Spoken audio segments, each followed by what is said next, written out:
As good as that offense is, the bigger story is probably what's going on with the East Carolina defense. They're giving up 43.5 points per game for the whole year.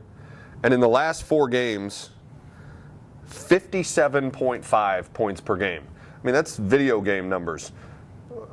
When you look at that, I mean, yes, they lost 3 defensive linemen to the NFL from last year, and now 3 of their starting defensive linemen this year are out for the rest of the season. How does it? But Ruffin McNeil's a terrific defensive coach. He's a positive guy too. He's a positive guy. He's encouraging. If you're an offensive player, do you get caught up in looking at those numbers and maybe think it's going to be easier than it is? I'll say this about their injuries: that East Carolina is no different than Central Florida, which is no different than Rice or Tulsa or anybody in a non-BCS conference. You just don't have the depth across the board. You don't, especially in the offense and defensive lines. Those are the biggest humans, the most rare finds to get on your team and be successful and mean and good. All those things.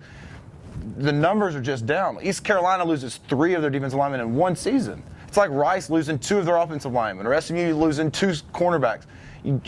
Your dimension of your team or the persona of your team is completely different, and you almost look bad. East Carolina's not bad, but they can't stop anybody, so they look bad. They look really, they're getting gashed. 57 points a game, that's unreal for a team that's in bowl contention and still got the athletes that'll play in the NFL. Same thing, it's just the world that we all live in at the mid-level conferences. You just don't have the depth, and so it takes a team.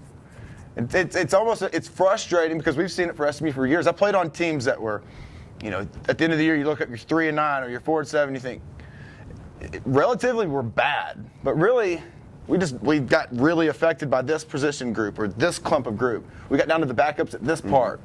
Well, that's just getting exposed. Rice, everybody has exposed East Carolina here of late when they've lost 3 of their defensive line. Period. Exactly. Rice scores 62 on them. A few weeks ago, Navy scored 73. As good as their offense is and as depleted as their defense is this going to be another 50-point game on Friday where, whoever gets the ball last might win? I say all this, but, a couple weeks ago they played North Carolina State at home, and it was a 29-27 game. So True. The same way SMU hosted TCU and only ended up losing. They had a lead in the 4th quarter against the number 3 team in the country. You could just play differently when you're in certain places, different parts of the field. You get your motivation may be different for certain reasons. This may be a game for East Carolina to just ramp it up. Ruffin has talked about reducing the game plan or the confusion for his defensive linemen, just making it base, just simple base football for them. Maybe that's what they've been needing. They've clouded them these last couple of weeks. I can't predict it. It might be 78 to 94. I have no idea, but when you get out there, they're hurting up front, but they may have found the solutions they need. They may something, the magic formula may come to the coaching staff. That's why they make the money. That's why they sit there and watch tape. They utilize, they draw from all the clinics that they've gone to. They're trying to find a way to do it. There's really no way to predict a score. According to June, it may go up and down all day. I wouldn't be surprised if it did. They are beaten up on the defensive line, but they have 2 linebackers who are putting up pretty good numbers this year. One of whom has the best name in the conference, maybe in the country, Dustin Lineback. It was Lineback until he got to college, but he started. And then he changed it? He started making plays. He's like, I'm Lineback now. He leads the team with 97 tackles. Another linebacker, Mel Patterson, is second with 82. Are those the 2 key guys to watch out for in order for SMU to be successful against this defense? Kind of by default, with the defensive line being depleted, then it goes 1 line back as the linebackers. So those are the guys that are going to be productive for them because they're not getting help in front of them. So I would say the key is to not let a depleted defensive line be a reason the game is close. Totally dominate up front, and then get to those linebackers and get Bryce Tennyson and Kelly Turner, those kind of guys on those linebackers, and I don't know that you'll hear those names often. Make the secondary players make all the tackles, because in the running game, when the secondary players are making tackles, it's a good sign for the offense. You're getting to the 2nd, 3rd level. You're 1 tackle away from turning in big runs every time.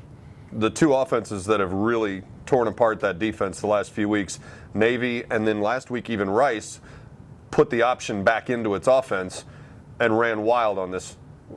Zach Lyons coming off a 200-yard day against Marshall. Surely they're not going to start trying to work in an option play here and there, are they? Well, coach, they always say football's a copycat league, but June has always done what June does. He's always run what he runs.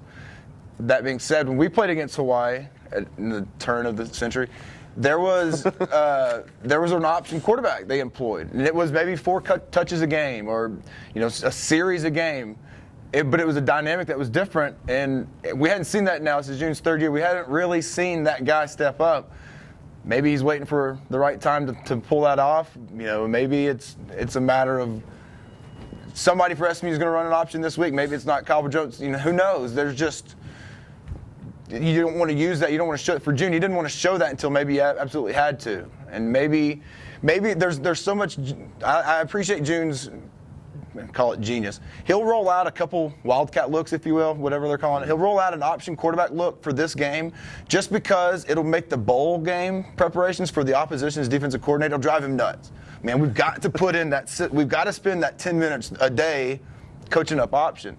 It may just be a little trick for June to go run it 3 or 4 plays just to do it. Maybe whoever it is. I mean, you got 10, 15 kids that played option quarterback or high school quarterback on the offense, so Cole Beasley comes to mind. I mean, I don't mean to unravel this thing. I don't have a secret, I promise. If you're at East Carolina and you think I'm giving you a secret, you're crazy. I know there are athletes on the field, coaches watch tape, they see what's been gashing East Carolina, and they think, maybe this will be a time to, hopefully maybe it's been since August, they're just going to roll it out this week. Who knows? They are 6-5. The Mustangs are 6-5, 5-2 in conference. If they win Friday, they're going to the Conference USA Championship game. Is this the biggest game in 20 years around here? I was thinking about it yesterday. For the second Thanksgiving in a row, if you have a really hard time figuring out what to be thankful for the second year in a row, SMU has an objective on Thanksgiving weekend. That hadn't happened. You said it twice in 2 bowl games in back-to-back years, but it's also 2 bowl games in 26 years. I mean, right. Everything's coming up right here. It hadn't been important. Last year, they had already really reached bowl eligibility, but weren't in a conference championship run. Right. Well, this year they are. And June always talks about building for that next step, taking that next step up. And now the next step is a conference championship. And then they're not backing into one. If they go out on the road and win, they deserve to play in a conference championship. You don't want to back into one. And throughout the season, that kind of that late season lull, if you will, they're still playing for a chance to win a conference championship. It's great. We see it here in Texas. We'll go to TCU. It's a big stadium, a big stand, big arena. Texas Tech provides a pretty good arena. But outside of those, East Carolina is the best arena in this conference to go play. It is a great place to go play football, and there's a reason East Carolina is good at home, but there's a reason SMU is playing for a conference championship. They've won on the road. So, yeah, I would say it's as big a game as SMU's had in Thanksgiving for a long time. Should be fun to watch. The game is Friday at 1 o'clock 1 o'clock Central on CBS College. Also, don't forget, just to support the other sports as well, the 5th-seeded SMU men's soccer team hosts another NCAA game. William and Mary comes into town to play at Westcott Field Sunday night at 7 o'clock. But the first issue at hand is Friday afternoon's game. For John Hampton, this is PonyFans.com's Scouting Report. See you next week. Happy Thanksgiving. Enjoy your families. Happy Thanksgiving.